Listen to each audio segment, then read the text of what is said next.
없으시죠? 예. 예, 오늘 본문은 디모데전서 6장 19절입니다.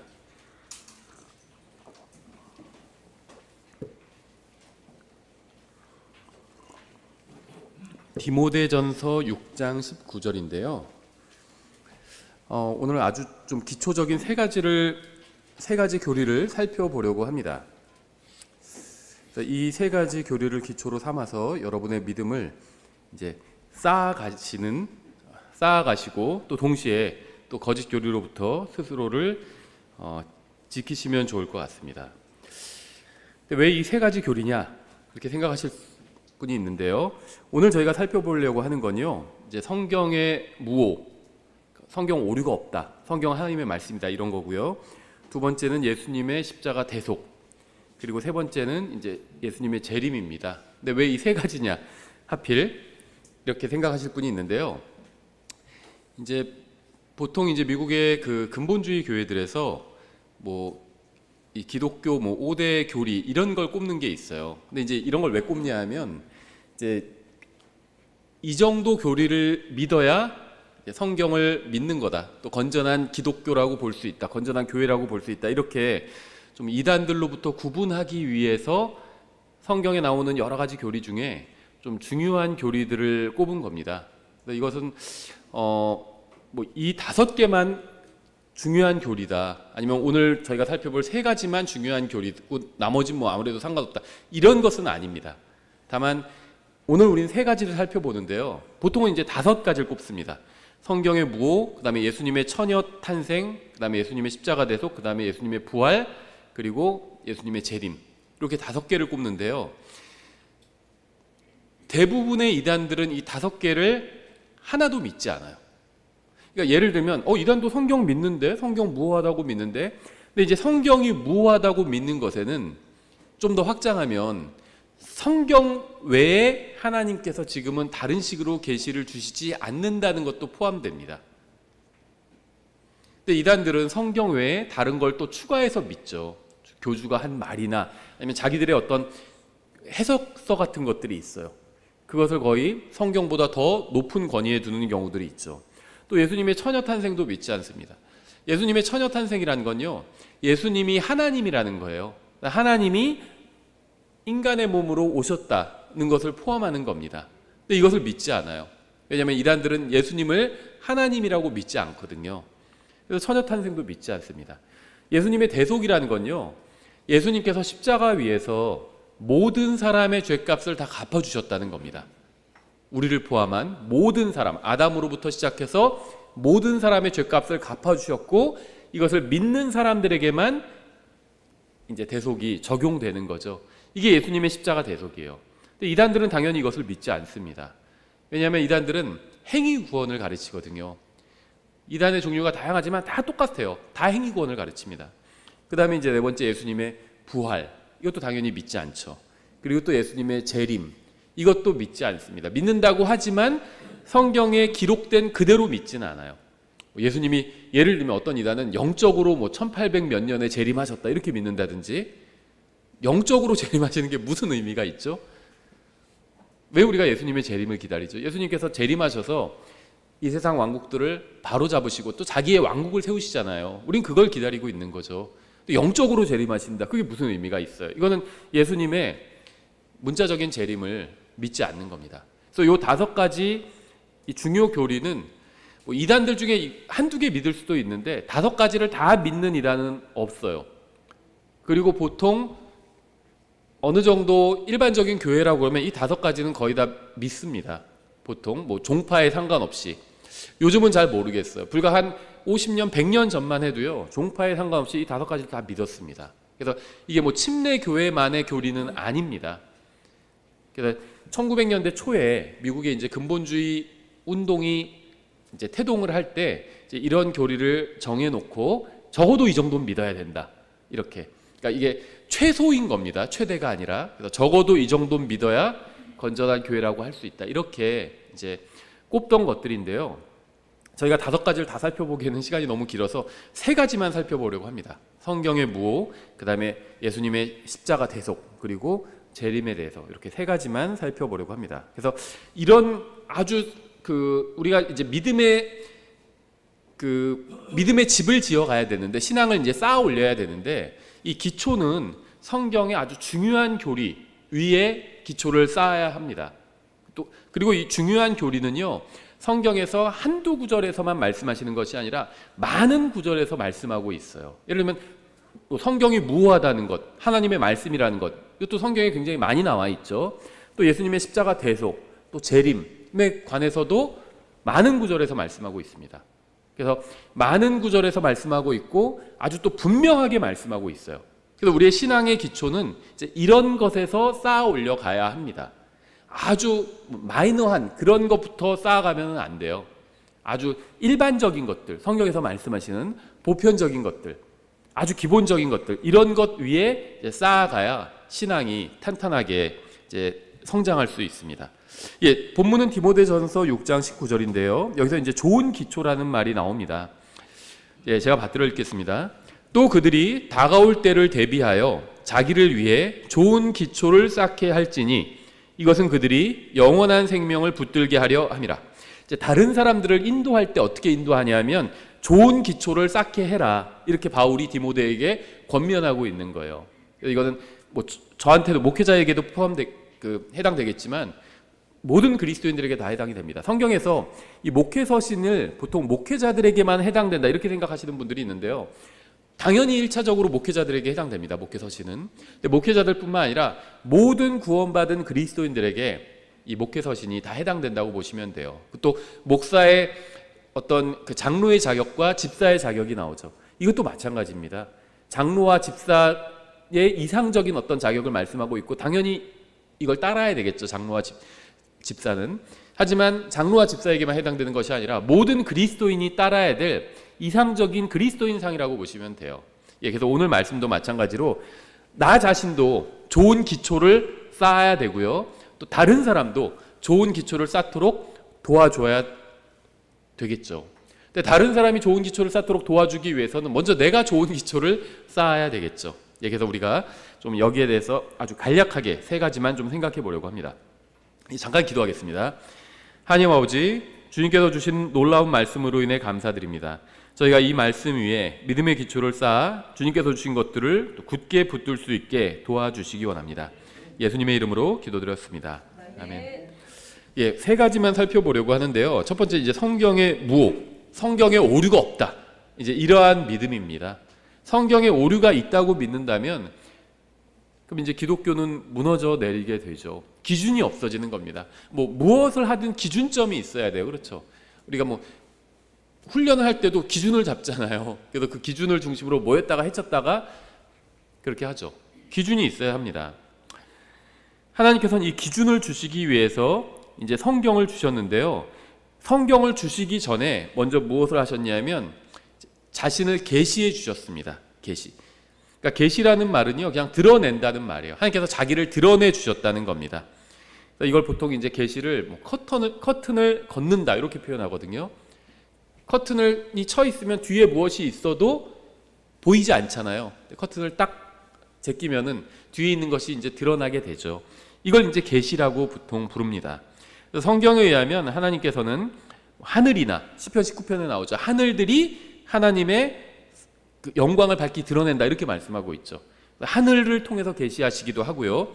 이 하늘을 만드신 하나님이 얼마나 크고 놀라우신 분인지를 계시해 주시고 있고요.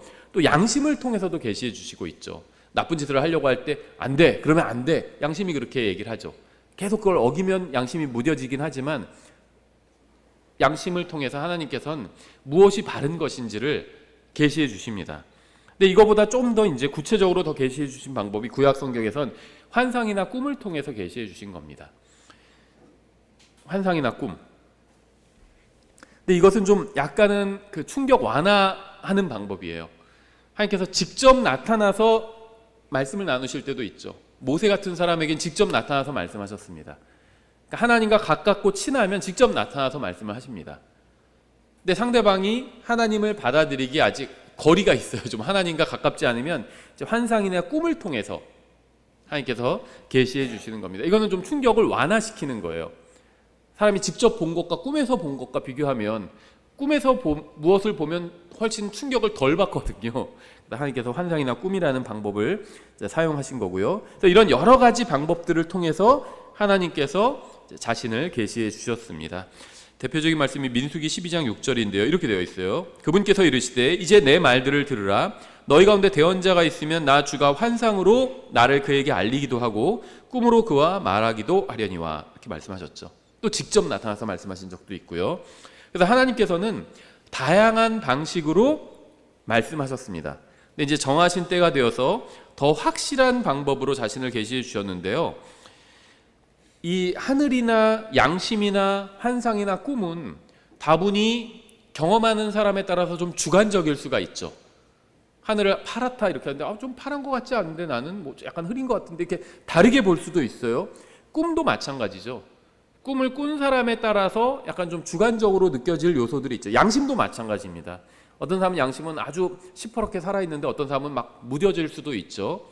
그래서 이런 것들을 통해서 하나님께서 자신의 뜻을 알려주시지만, 또 자신을 알려주시지만, 이런 것들은 약간 좀 주관적으로 해석할 여지가 있죠. 그래서 하나님께서는 좀 더 확실한 방법으로 자신을 계시해 주셨는데요. 바로 기록된 책의 형태로 자신을 계시해 주시는 겁니다.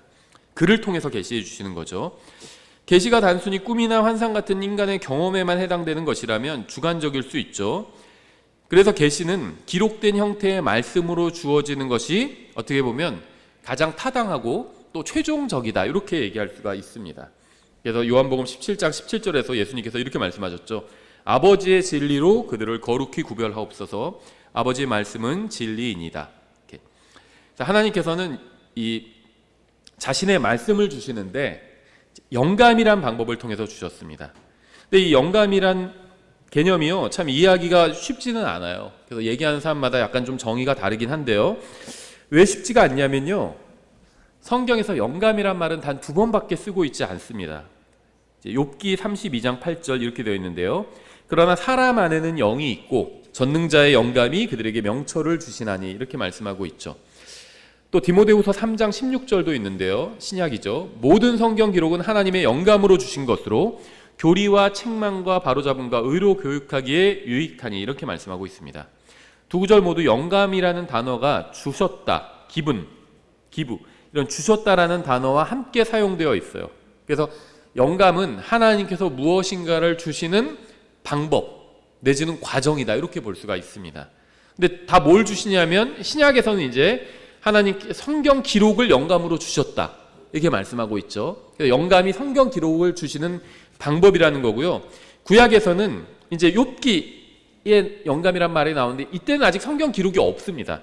이때는 명철을 주신다, 이렇게 말씀하고 있어요. 근데 시편에 보면 하나님의 말씀에 또 다른 이름이 명철, 지혜, 뭐 이런 것이라는 걸 알 수가 있죠. 그래서 정리하면 하나님께서 자신의 말씀을 주시는 방법으로 영감이라는 방법을 통해서 주신다는 겁니다.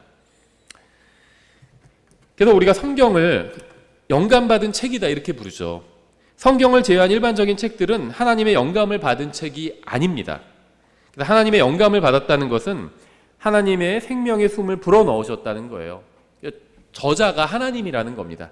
그게 영감을 받았다는 말의 의미 중에 하나겠죠. 영감을 받았지만 저자가 하나님은 아니다. 그러면 영감 받아서 뭐예요? 그게 아무 의미가 없어지죠. 그러니까 이 영감이 추상적인 거라서 이해하기가 좀 어려운데요. 이걸 다른 말로 우리가 좀 더 이해하기 쉬운 의미로 한번 바꿔보자는 겁니다. 영감 받았다는 건 저자가 하나님이라는 거예요. 그렇죠. 성경의 저자가 하나님이라는 겁니다. 그러면 영감 받은 게 의미가 있는 거죠. 사람 기록자를 통해서 하나님께서 성경을 주신 거죠. 그래서 이 영감이란 건 또 이 저자가 하나님이란 거고, 저자가 하나님이란 게 의미가 뭘까요? 완벽하다는 겁니다. 그렇죠. 이 성경 안에 담긴 말씀이 완벽하다는 거예요. 이거는요, 철자가 완벽한 것과는 좀 차이가 있습니다. 철자가 완벽한 것과는. 제가 이제 그건 나중에 또 기회가 되면 자세히 설명을 드릴게요. 철자는 왜 제가 철자가 완벽한 것과는 차이가 있다고 말씀드렸냐면요, 철자는 이게 시대마다 바뀔 수 있어요. 철자 자체는. 근데 철자가 바뀌어도 단어의 의미는 처음에 사용된 그 의미대로 이해한다면 바르게 이해할 수가 있는 거죠. 철자가 바뀌어도.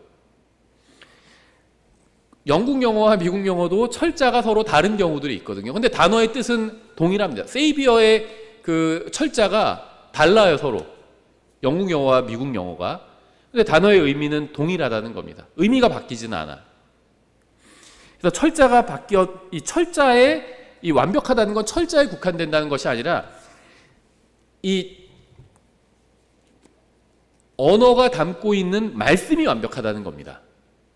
처음에 하나님께서는 히브리어라는 그릇에 말씀을 담아주셨어요. 또 그리스어라는 그릇에 신약은 말씀을 담아주셨습니다. 그걸 라틴어로 옮기면 라틴어라는 그릇으로 말씀을 옮긴 겁니다. 그러니까 이 철자나 아니면 이 언어 자체가 중요한 건 아니에요. 그 언어는 그릇이에요. 그릇에 담긴 말씀이 중요한 겁니다.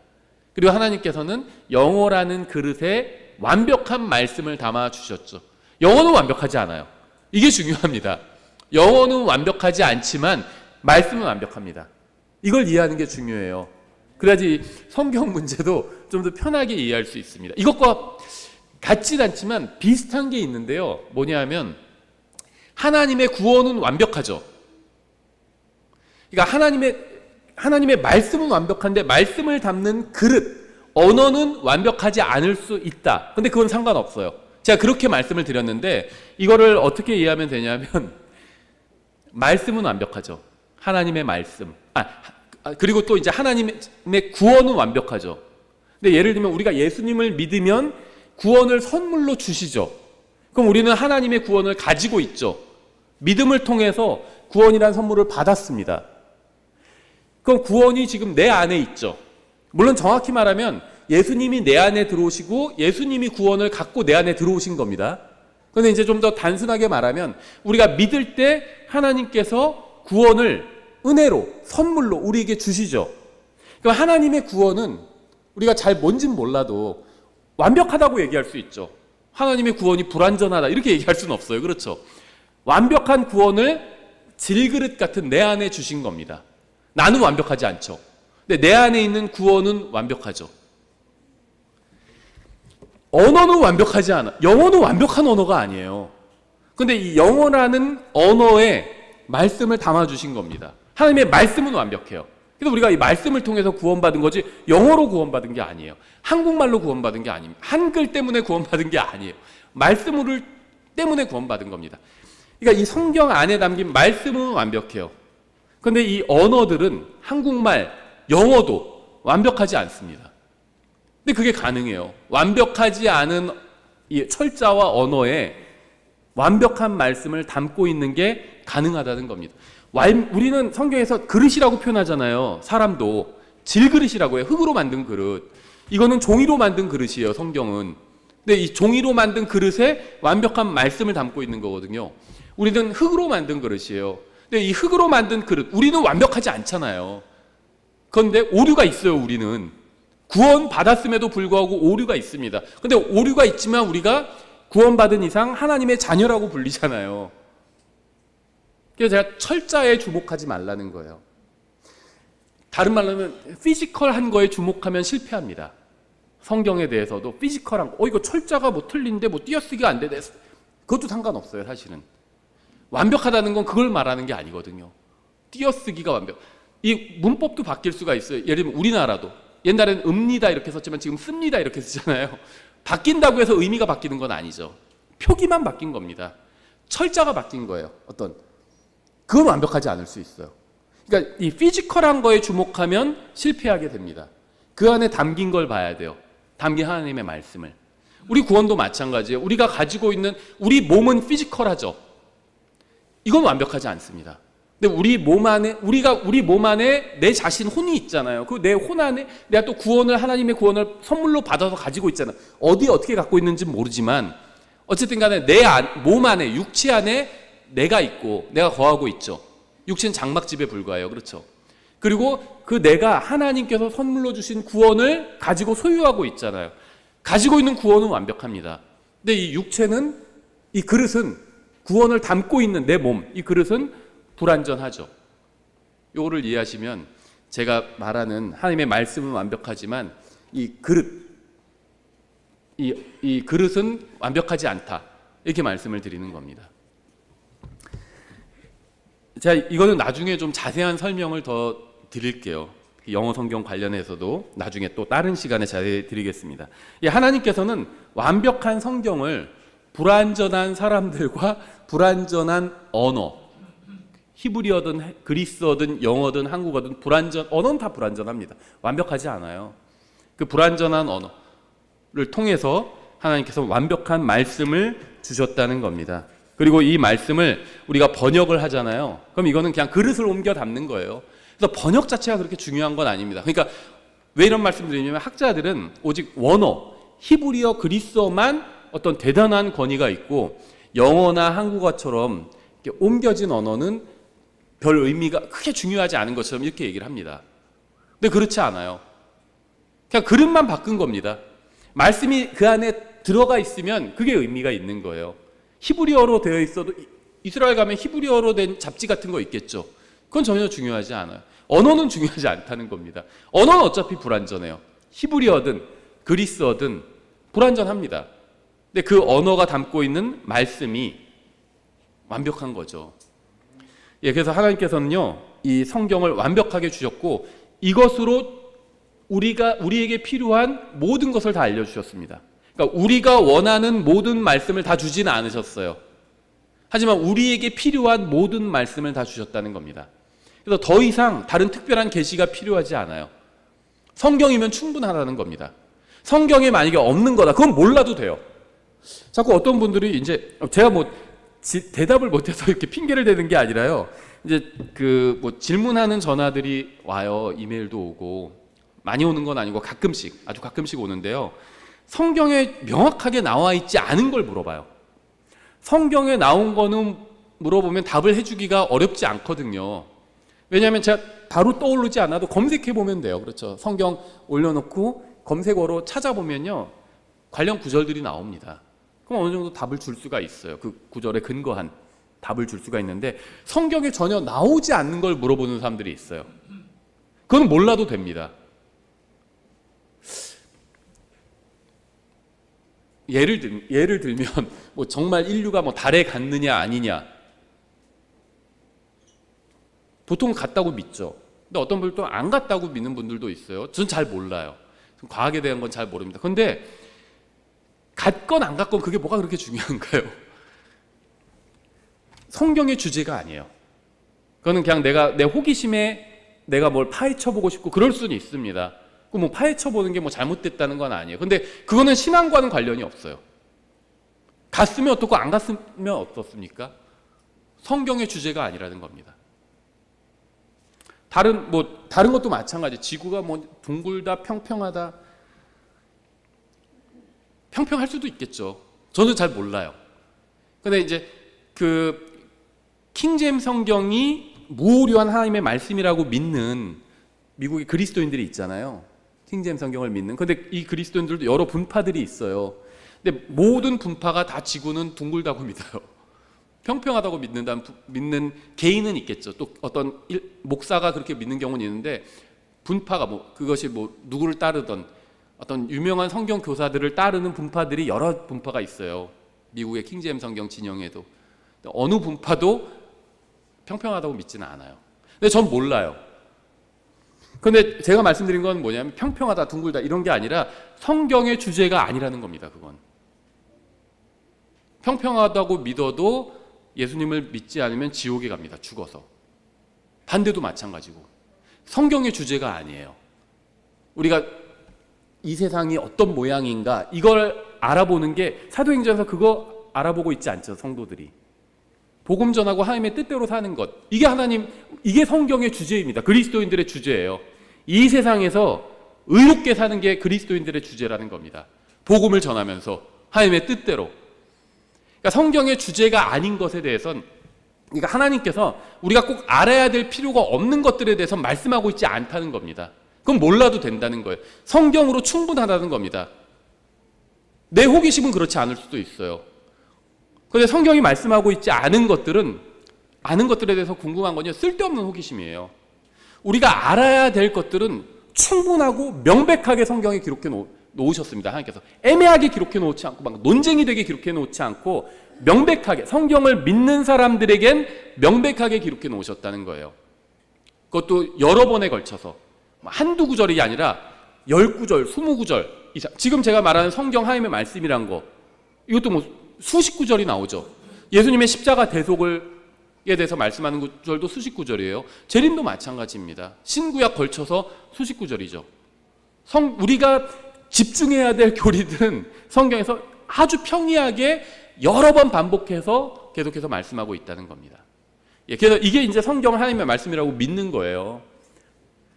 그 두 번째, 시간이 많이 갔는데 두 번째, 예수님의 십자가 대속.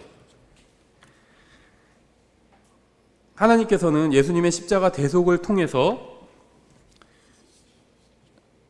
사람들을 구원하시죠.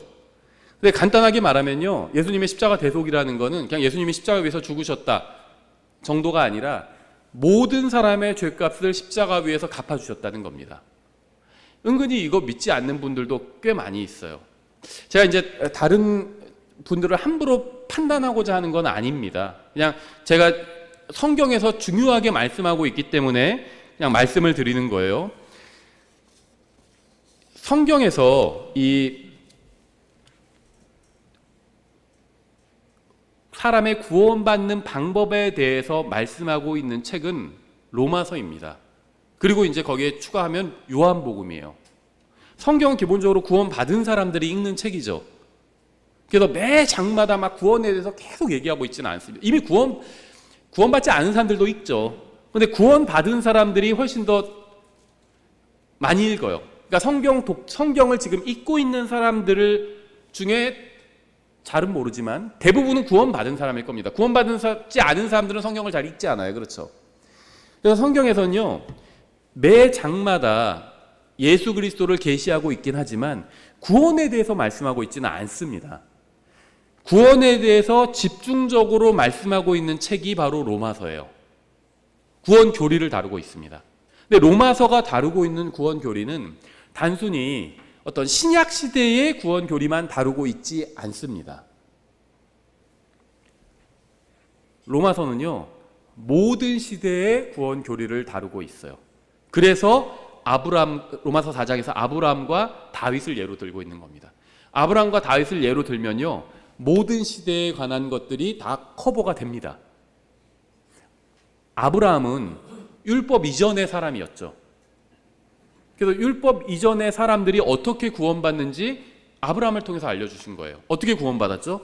로마서 4장에 나와 있죠. 믿음으로 구원받았어요. 율법 이전의 사람이 어떻게 구원받았냐면 믿음으로 구원받았습니다. 다윗을 통해서는, 그러니까 율법과 관계없이 구원받는 방법은 믿음으로 구원받는 겁니다. 그러니까 율법을 받은 적이 없는 사람, 유대인이건, 아브라함은 유대인이라고 부르기도 어렵죠. 보통 히브리인이다 이렇게 부르는데 사실 히브리인의 시조죠. 아브라함은 율법을 받은 적이 없어요. 우리도 율법을 받은 적이 없죠. 율법을 받은 적이 없는 사람은 어떻게 구원받죠? 믿음으로 구원받아요. 이 로마서가 4장에서 그렇게 말씀하고 있잖아요. 만약 아브라함이 행위로 의롭다고 인정받았다면 그 일에 대하여 아브라함이 여기서 말하는 행위는 율법이 아니죠. 율법을 받은 적도 없어요. 행위입니다. 선행, 어떤 행위. 뭐 우상 숭배하지 않는 거 이런 거 다 포함되겠죠.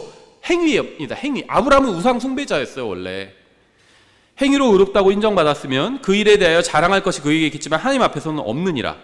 성경 기록이 무엇라고 말하느냐? 아브라함이 하나님을 믿음에 그것이 그에게 의로 여겨졌느니라 하느니라. 믿고 구원받았습니다. 하나님을 믿고 구원받았어요. 그럼 율법을 받은 적이 없는 사람, 이 세상에는 율법과 관련해서 두 가지 종류의 사람이 있는 거죠. 율법을 받은 적이 없는 사람과 율법을 받은 적이 있는 사람이 있겠죠. 율법을 기준으로 본다면. 근데 율법을 받은 적이 없는 사람은 믿음으로 구원받았습니다.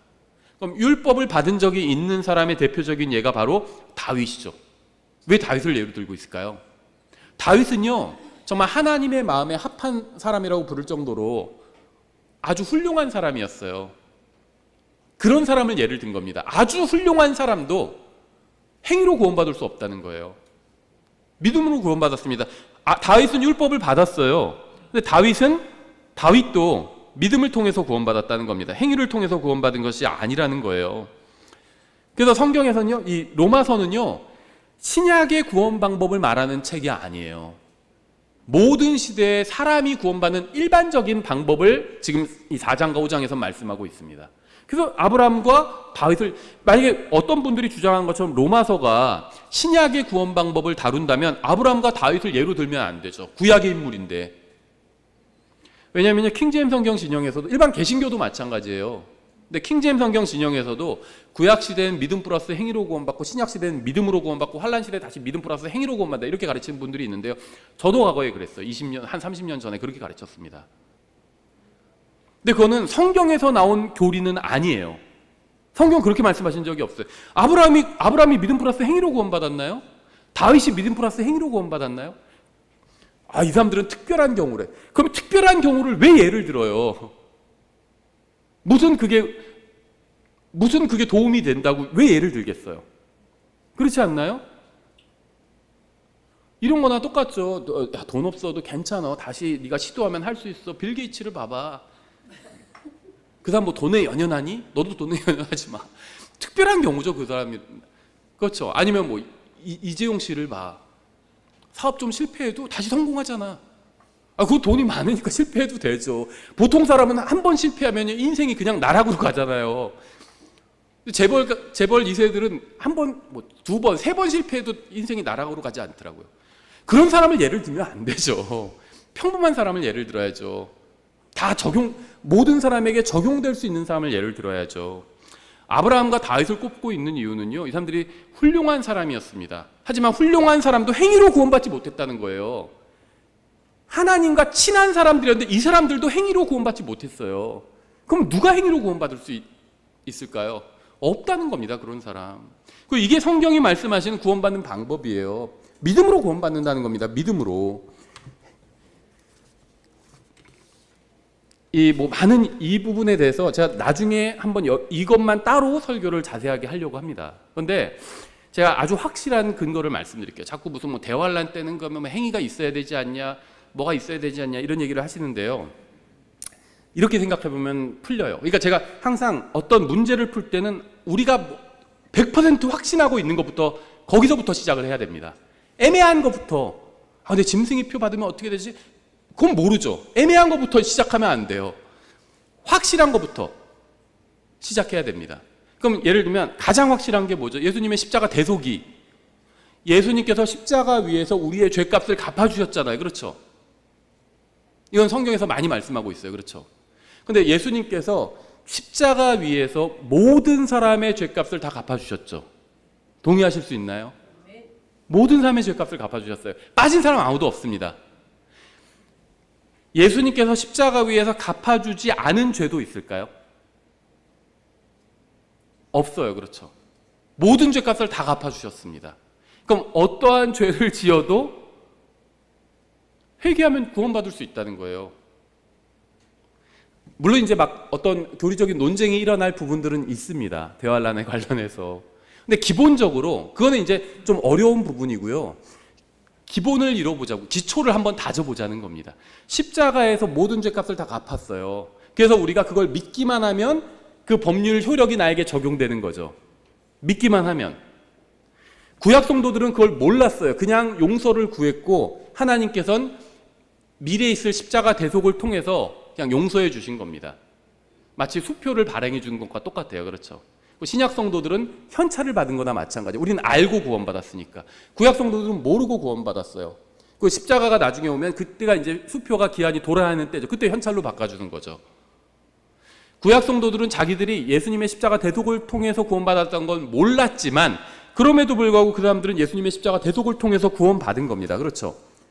몰랐을 뿐이에요, 단순히. 근데 우리는 그걸 알고 구원받는 거죠. 너무 많아요. 로마서에서도 제가 방금 한 말씀을 입증하는 구절들이 너무 많습니다. 그래도 로마서에서 뭐라고 결론내면, 로마서 1장부터 쭉 읽어보시면요, 이거는 그냥 신약 시대에 대해서 말하고 있는 구절이 아니에요. 아담부터 얘기합니다.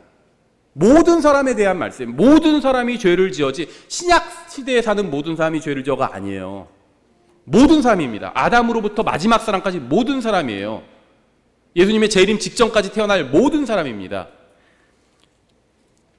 그러면서 로마서 3장 28절에서 결론을 내려요. 그러므로 우리는 사람이 율법의 행위 없이 믿음으로 의롭게 인정받는다고 결론을 내리노라. 믿음으로 하나님 앞에서 구원받는다고 결론 내리잖아요. 믿음으로 의롭게 된다고. 근데 무엇을 믿느냐는 구약성도와 신약성도가 다르죠. 구약성도는 창조주 하나님의 존재를 믿고 그분 앞에 내가 용서를 구하는 거죠. 믿음으로 그렇게 용서를 구하는 겁니다. 신약에는 거기에 예수님의 십자가가 더해진 거죠. 환난 때도 기본적으로 같아요. 믿음으로 의롭게 됩니다. 환난 때도. 신약 때도 믿음으로 의롭게 되고 구약 때도 믿음으로 의롭게 되고. 그래서 아무도 자랑할 사람이 없어요.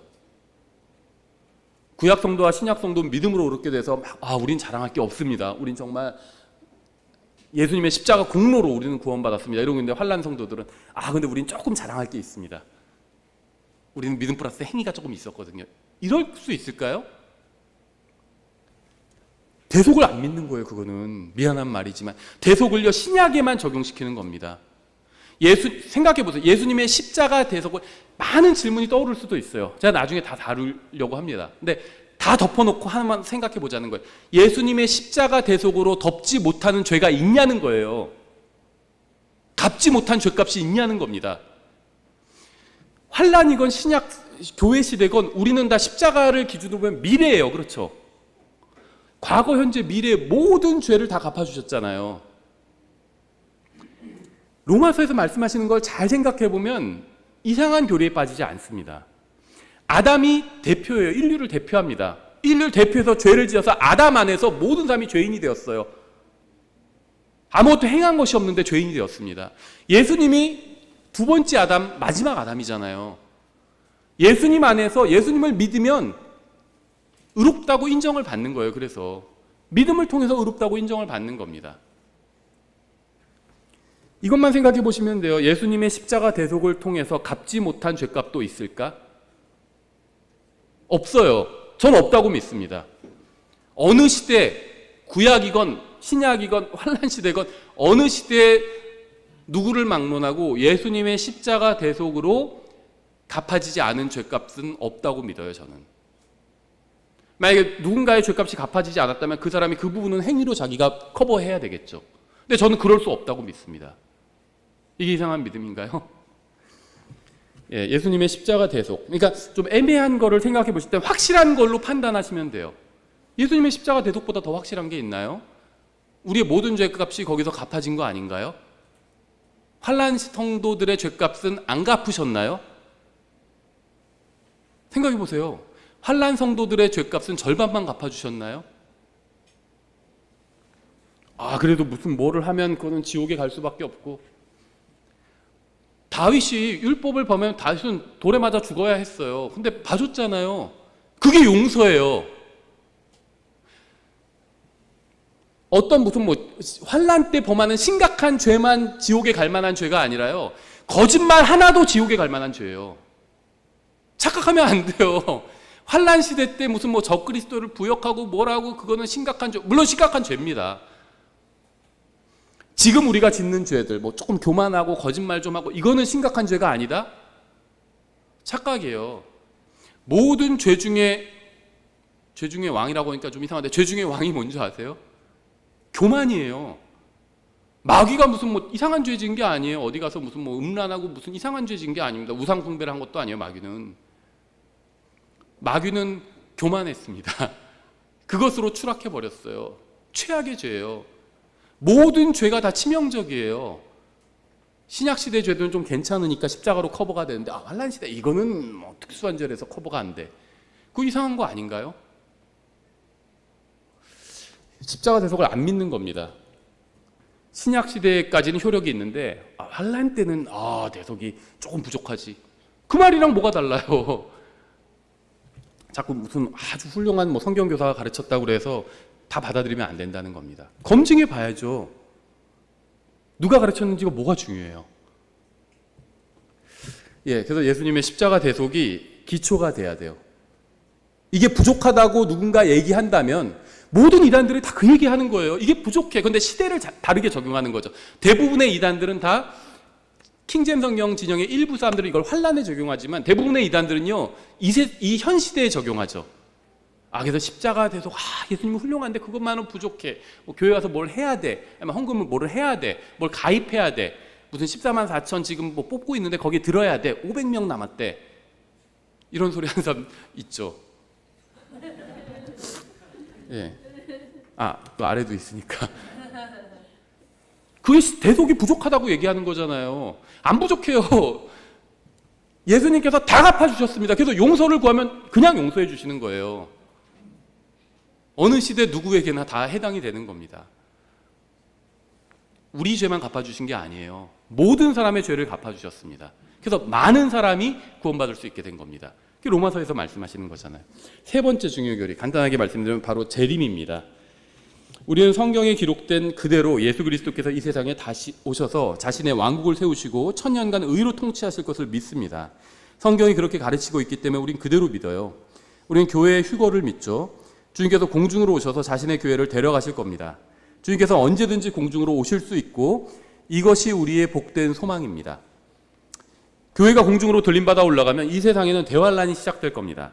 주님께서 대환란이 인류가 경험해보지 못한 전무후무한 고통의 시기가 될 것이라고 말씀하셨습니다.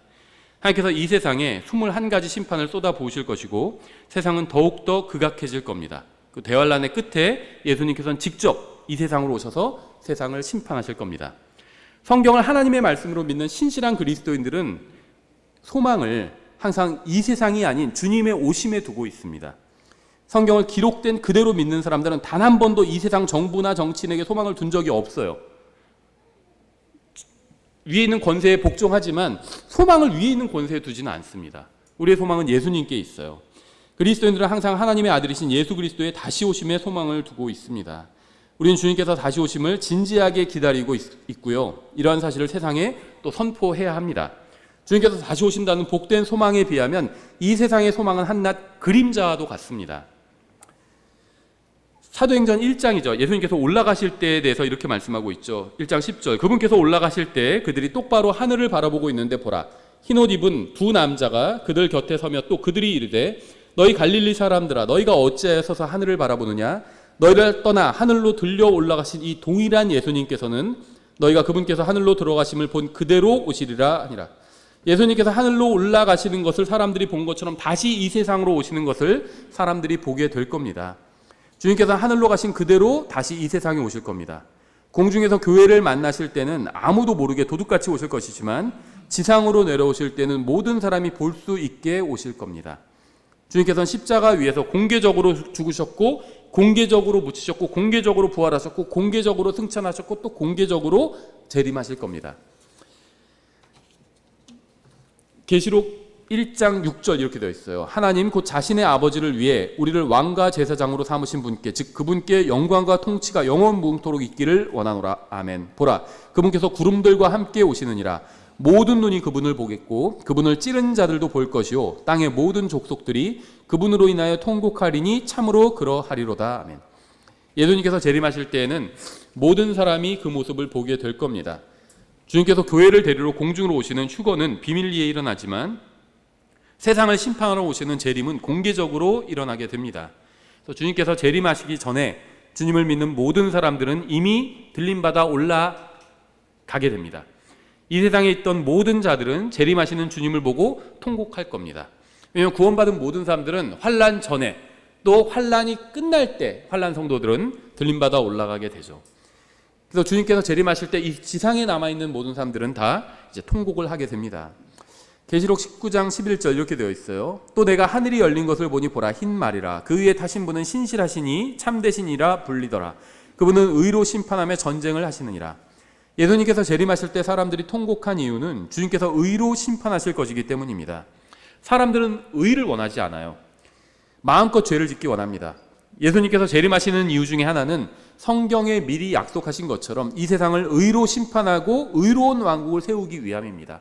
그래서 지금 우리나라건 세상이건 뭐 부정이 행해진 걸 보고 거기에 동조하면 안 되겠지만 그것으로 인해 너무 지나치게 가슴 아파할 필요는 없는 것 같아요. 주님께서 재림하셔서 세상을 심판하실 겁니다. 엉망진창이 된 세상을 주님께서 바로잡으실 겁니다. 이 세상 모든 왕국을 무너뜨리실 것이고 심판하실 것이고 천년왕국을 세우실 겁니다. 주님께서 우리에게 바로 잡으라고 명령하신 것은 우리 자신밖에 없어요. 우리 자신을 바로잡고 하나님의 말씀으로 바로잡고 그리고 이제 사람들에게 하나님의 말씀을 전하는 거죠. 마태복음 24장 27절 이렇게 되어 있어요. 번개가 동쪽에서 나서 서쪽까지 번쩍이는 것 같이 사람의 아들이 오는 것도 그러하리라. 휴거는 비밀리에 일어나지만 재림은 마치 번개가 치는 것처럼 이제 공개적으로 일어납니다. 29절 그 날들의 환난 뒤에 즉시 해가 어두워지며 달이 자기 빛을 내지 아니하고 별들이 하늘에서 떨어지며 하늘들의 권능들이 흔들리리라. 주님께서 언제 오시는지 아시나요? 환난 뒤에 즉시 재림하신다는 겁니다. 환난 뒤에 즉시. 성경이 말씀하시는 주님의 재림의 때는 환난 뒤 즉시입니다. 30절 그때 사람의 아들의 표적이 하늘에 나타나고, 재림의 표적은 환난 뒤 즉시, 환난이 끝날 때 나타나요. 근데 환난은 언제 시작되죠? 일단 교회가 들림받고 나야 시작되죠. 그런데 교회가 언제 들림받는지 아무도 모르죠. 재림의 표적이 있긴 있어요. 그런데 재림의 표적은 교회가 들림받고 나서 환난이 끝날 때, 환난 뒤 즉시, 그때 이제 표적이 일어납니다. 우리는 재림의 표적을 이 지상에서는 볼 수가 없어요. 재림의 표적을 기다리면 이거는 좀 잘못된 거죠.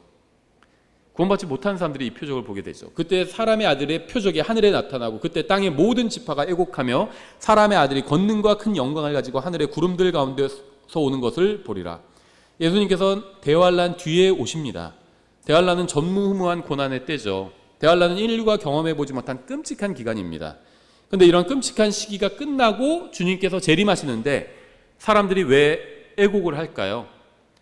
자신들의 죄악의 시대가 끝났다는 것을 본능적으로 알기 때문입니다. 물이 피로 변하고 하늘에서 별들이 떨어지고 엄청난 자연재해가 일어나고 짐승이 통치해도 애곡하지 않던 사람들이 예수님의 재림으로 인해서 애곡하게 될 겁니다. 더 이상 죄를 지을 수 없다는 사실을 알기 때문이에요. 스가랴서 14장 4절 이렇게 되어 있습니다. 그날에 그분의 발이 예루살렘 앞 동쪽에 있는 올리브산 위에 설 것이요 올리브산이 거기에 한가운데서 동쪽과 서쪽으로 갈라짐으로 심히 큰 골짜기가 생길 것이며 그 산의 반은 북쪽으로 그 산의 반은 남쪽으로 이동하리라. 주님께서 2000년 전에 육체를 입고 이 세상에 오신 것처럼 동일한 육체를 입고, 이제 부활해서 영광스러운 육체겠지만 같은 육체입니다. 손에 못자국이 있는 그 같은 육체예요. 그 같은 육체를 입고 이 세상에 다시 오실 겁니다.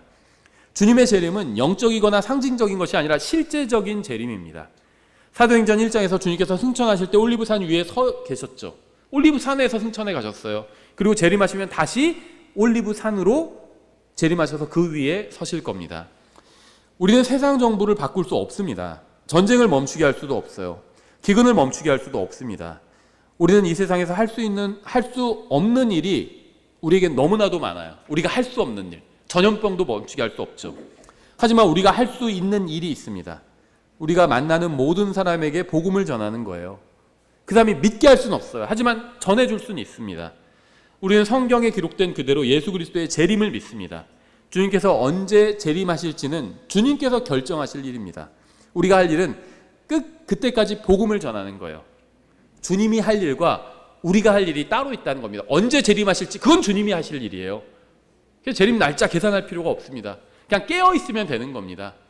우리가 할 일은 복음을 전하는 겁니다. 그렇죠? 마가복음 13장 32절 이렇게 되어 있잖아요. 그러나 그날과 그 시간은 결코 아무도 알지 못하느니 하늘에 있는 천사들도 알지 못하고 아들도 알지 못하며. 근데 자기는 안다고 하면 그 사람이 거짓말쟁이인 거죠. 아들 하나님도 모른대요. 아들도 알지 못하면 아버지만 아시느니라 이렇게 말씀하고 있잖아요. 때와 시기간에서 너희가 알 바 아니라고 사도행전 1장에서도 말씀하셨죠. 승천하시기 직전에. 그리고 너희는 내 증인이 되라 이렇게 말씀하셨죠. 우리가 해야 할 일은 명백하다는 겁니다. 그래서 우리는 하나님께서 주신 말씀을 가지고 있죠. 우리가 지난 시간에 살펴본 것처럼 이 말씀이 좀 정년 과정이에요. 한국에선 그렇죠. 근데 말씀을 주셨습니다. 그리고 완벽한 대속을 이루어 주셨죠. 예수님의 십자가 대속을 통해서 믿는 사람은 다 구원받습니다. 그래서 우리에게는 이제 예수님을 다시 만난다는 소망을 가지고 있어요. 이게 우리의 신앙의 기초인 겁니다. 이 위에 이제 또 다른 성경의 교리들을 쌓아가야 되고요. 성경에서 중요하게 말씀하지 않는 것들이 있잖아요. 아니면 말씀하지도 않는 것들이 있죠. 이런 것들은 다 하찮은 것들이에요. 먹고 사는 것과 관련된 게 있다면 그건 열심히 하면 됩니다. 근데 먹고 사는 것과 관련 없이 그냥 호기심 차원의 어떤 것들은 그냥 무시해도 된다는 겁니다. 다 하찮은 것들이에요. 성경이 직접적으로 말씀하고 있지 않는 것들, 마귀의 뭐 기원, 직접적으로 말씀하고 있지 않아요. 그렇죠? 하찮은 거예요. 몰라도 됩니다. 예, 그래서 우리가 성경에서 확실하게 말씀하고 있는 것들의 기초를 쌓아가야 합니다. 기도하겠습니다. 하나님 아버지, 저희가 공중에서 주님을 만날 날을 고대합니다. 주님을 만나는 날까지 저희가 잠자지 않고 깨어 있기를 원합니다. 저희가 이 세상에서 험한 것에 소망을 품지 않고 오직 주님의 말씀을 따라 살 수 있게 도와주시기 원합니다. 예수님의 이름으로 기도드렸습니다.